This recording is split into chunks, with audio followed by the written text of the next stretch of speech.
It's not. It's not like a big budget thing that looks better in a theater. I mean, everything looks better in a theater, but do I need to see an intimate drama, in a theater? Is it worth, potentially getting very sick or losing my life? No, I can wait. So I live about 3 blocks from an independent theater, like a really good one. And I can't see that there's much future in it because the margins were already paper thin for independent films. And independent films don't make any money in theaters anyway. No, they never really did, as far as I know. And in these contracts when they say, oh, we'll play it in the theater, it's really a trick because they're gonna charge back all of the expenses. It's really a way to go through what's called cross collateralization, where they will take that revenue out of any revenue that you bring in from DVD, or which there's not much anymore, or a cable sale, or whatever. And the theatrical is a way they can claw money back away from you. So it's actually a bad idea for an independent. Okay, fair. Good to know. I used to love going. I went to university in Calgary, Alberta, and there was a little theater. It just had 2 screens, and they strictly independent movies, and I just loved it. There was just something about the experience that kind of added to it. I saw a lot of great movies there, actually. That would have been like 2001 to 2005, sort of. They screened all of. Do you know One Car Why? Yeah, sure. 2046. What's the one? I've seen a couple of those in the theater. He's got Happy Together and Fallen Angels. Yeah, Fallen Angels. I saw them all they did a festival at this little indie theater, and I just fell in love with him. He's an amazing director. Yeah, I don't know if he still does stuff. I'd have to look up. If I walk over to my computer and look up whether Wong Kar-wai has made a movie recently, will you guys get upset?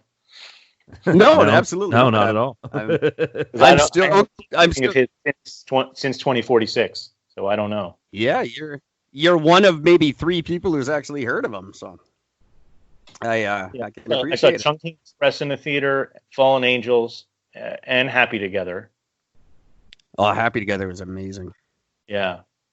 And those are ones I saw in the theater, and that's why they stick out in my mind. Things like that, just from that sort of era, late 90s, early 2000s, even like early 90s. I used to like his last movie in 2013 is an Ip Man movie. Okay, I love the Ip Man movies. So he made one huge fan. So not within the Ip Man series, but I guess like not a spin-off, but about the same guy. Yep. Cool. The closest I've ever seen to any independent film in TV or in theater was the Blair Witch Project.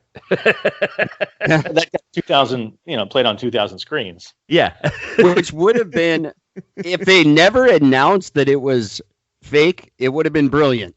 Yeah, exactly. Their initial setup for that movie was genius. Like they set it up initially very well. How do you promote it if it's with the actors? If it's not, yeah. Well, they did it with Trailer Park Boys, though. The Trailer Park Boys pulled it off marvelously, where they were never out of character. Do you know Trailer Park Boys, the TV show? Yeah, I never watched it, but yeah. It's very, very funny. Probably one of the best things to ever come out of Canada. But they did it where it's like a fake reality show. Mm-hmm. And they had a deal where they never appeared in public out of character for like 4 years. And they made it seem like it just was real. People thought it was real at first. Oh, yeah. This is a real trail, but these fucking guys are crazy. But it's got to be difficult, like for 4 years to never be out of character. Like a Carl Pilkington situation, one of those kind of things. Yeah. What's that? Yeah.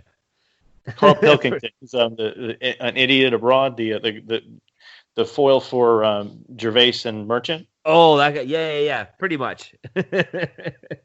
Just way more crass. That Corolla and Kimmel did.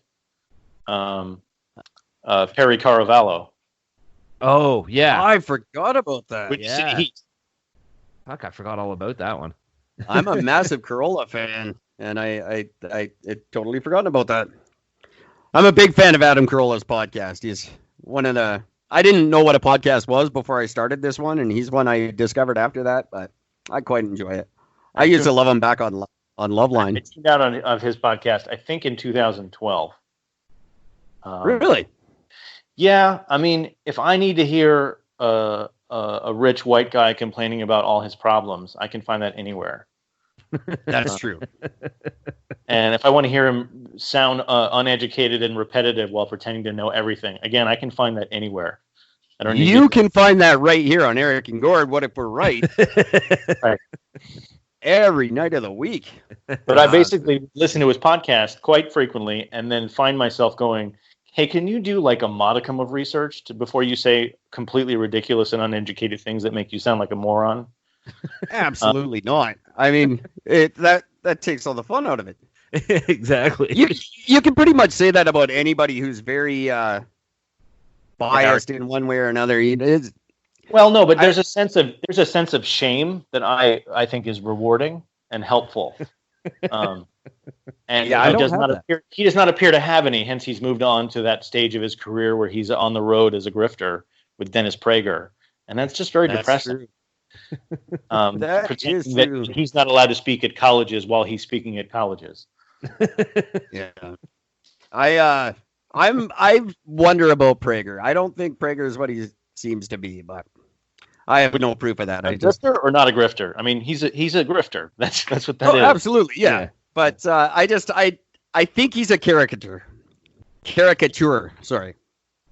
There are caricatures, and I think there is a level of sincerity. Like many years ago, I put up. It still might be available on my Twitter if your listeners want to find it. I put up the Mount Rushmore of disingenuity, and I had Bill O'Reilly, Ted Cruz, Andrew Breitbart, and Grover Norquist. Now, your listeners probably will know who some of those are. Grover Norquist is the guy who runs, it's Americans for Prosperity, but he's like one of the most. He's a very smart guy. All of these people I would name were very, and either alive or not, were very smart people, and they don't believe a word they're saying.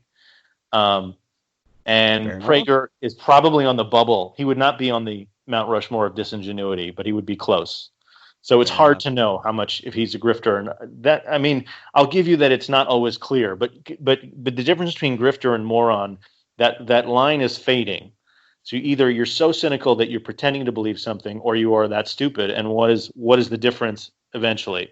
Honestly, like it's a fine line, and if you walk it, who are you trying to fool? Do you believe it? Is it worse that they don't believe it or that they do? Yeah, it's true. It's a good question. I know I sometimes question myself, but I've very recently been introduced to the fact that I very much believe in me and what I'm doing with this show. I didn't mean to shut down any conversation. I know you guys have. You didn't. Episode titles. Your thinking might be considerably more right wing than I am. I'm kind of all over the map. I don't really have a wing. I go with what I believe is to right and true, and that's all I can do. It's neither left wing or right wing for the most part. It's just basically how I feel. Mm-hmm. I can't stand any of the wings, so fuck them all. I just don't care. I live by two rules that I express very much on the show. The first rule is stop lying. I think we could all be just 1,000 times better off than we are in the 21st century if everyone would just stop lying. Well, then you've got to introduce shame, because the thing that prevents people from lying is shame.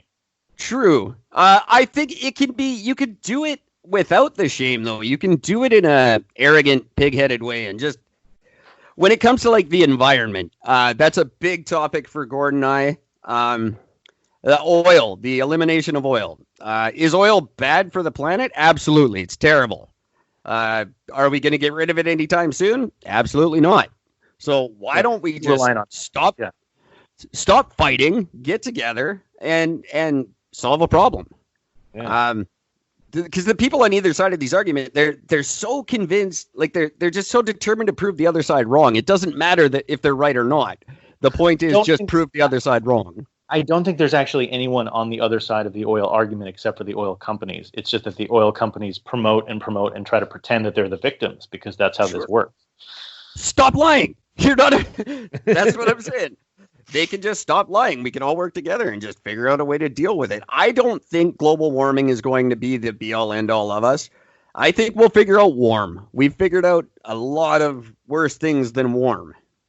Well, I don't know if fracking is necessarily the solution, considering what it seems to do to the areas, the water and the earth underground, and is it causing earthquakes and all that stuff. If that's the solution, I don't know if that's that's definitely not the solution. But we could find. I think there's a middle ground. I think in all these big fights, there's a middle ground to be met, and if people would just stop lying, they'd get there. But you got to remember, these companies have to sell you something, so they have to lie. That's all that is. It's always very true. I'm on your show to sell a product, right? I'm on your show to sell my movie. Now, am I going to lie about it and say something that's not in it? No, but I'm still, it's still puffery. It's still an example of an exaggeration. It's a rip-rollicking good time, blah, blah, blah, blah, blah, But that's what I like. You're honest about why you're here. And that's I appreciate that. I wish more people could be that genuine. I think especially in politics, we need someone like that. Yeah, you're not coming here to say that you're a massive fan of the show. You listen to every episode. You're a huge fanatic of. That's why you came on. No, you're here to promote your product, and we're good with that. I listened to one. Yeah, but it's probably more than most of your guests probably have listened to, though. I would imagine so. Yeah. And you still came on, so I'm still saying this is a plus. So we've had a lot of people listen to it and then decide against it. Yeah, that's happened.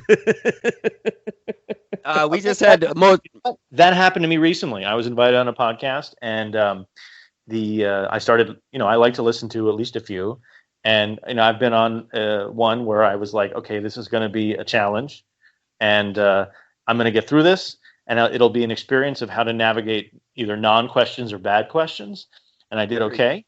But there was a recent one that invited me on the show, on their show. And so I said, hey, let me get back to you. Can you link me to it? And I started listening, and it was a guy who was talking to his girlfriend on the show, and he kept calling everything retarded. Oh, wow. And people retarded, and he called things retarded. And my girlfriend was in the background, and she said, are you going to appear on the show? And I said, nope. Not doing that anymore. Right. A guy talking to his girlfriend. Was it the fake headline one? What's that? Was it the Fake Headlines podcast?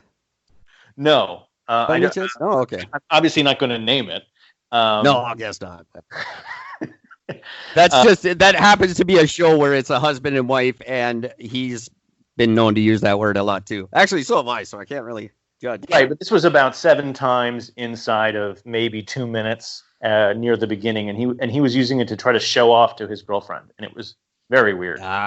Oh. That sounds like Gord. Yeah, it kind of does. And it's a thing. So I have to consider this, though. So someone said to me, well, you should pitch your movie to conspiracy theorists, because part of the premise of the film is that they're picking on poor brown and black people because that's what you do, that this is a way to eliminate poverty. And someone seems to be happening right now. Yeah, well, I mean, I maybe it was ahead of the curve on that one. But in the premise of the film is that they do that, and they know that nobody's going to care because they're poor brown and black people if they fence them off and let them die, because who's going to put up a stink necessarily? And it's deliberately, you hear the villains literally talk about, okay, well, that's what this area is. That's fine. But someone said to me, well, you can try to promote this movie to conspiracy theorists. And I said, is that an audience I should want to reach? Because the characters in the film do talk about a conspiracy theory, because they get stranded in this basement and they get bored and they get frustrated and they're scared and they start talking about the predicament, and they just drift into conspiracy theories as you might do if you were tired and scared. And someone said, well, why not? And I said, how do you pitch to that audience? And is that healthy? Like, I don't want my movie to be taken the wrong way, but it's sort of out in the open. Like, you can't control what audiences take to it. So is it kind of I'm very excited to see it. I really, really am. Does it have kind of a Virginia Woolf feel to it? Is that the more Virginia Woolf stuff was there were some much longer scenes where there was a lot more yelling. So there's less yelling, but there's